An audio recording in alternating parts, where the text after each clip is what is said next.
বাঁধনকে বলা হচ্ছে একাধিক গোয়েন্দা সংস্থানের এজেন্ট হিসাবে। এমন কথাই উঠেছে বাংলাদেশের খ্যাতিমান অভিনেত্রী আজমিরি হক বাঁধনের সম্বন্ধে।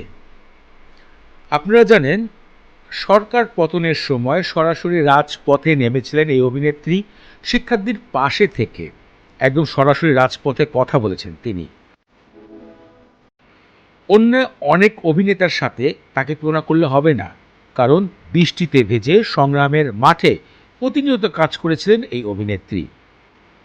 তিনি সাম্প্রতিক সময় তার ফেসবুক পোস্টে উল্লেখিত করেছেন তিনি 2021 সালে ইন্ডিয়ার একটা সিনেমায় কাজ করেন, যেটি একটি এজেন্টের হিসাবে তাকে অভিনয় করতে দেখা যায়।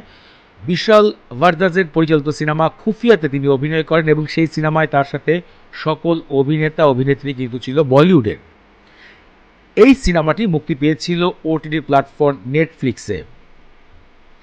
এদিকে এক একটা সময় তাকে বিভিন্ন সমালোচনার মুখে পড়তে হয়েছে। অনেক সময় তাকে বিভিন্ন ইন্ডিয়ার এজেন্ট হিসাবে আখ্যায়িত করা হয়, যদিও বা বাঁধন কখনোই এই বিষয়টাকে নিয়ে কথা বলেনি। তিনি শুধু বলেছেন, আমি সিনেমার কাজের জন্যই মূলত গিয়েছিলাম ইন্ডিয়াতে এবং একটা চরিত্রে অভিনয় করেছি। তিনি আরও বলেন যে আসলে অনেক সময় তাকে এই ধরনের কথা শুনতে হয় যে বাঁধন নাকি ইন্ডিয়ার এজেন্ট, মানে রয়ের এজেন্ট। সাম্প্রতিক সময় এই বিষয়গুলোকে নিয়ে অভিনেত্রী আজমির হক বাঁধন বেশ আলোচনা করেছেন।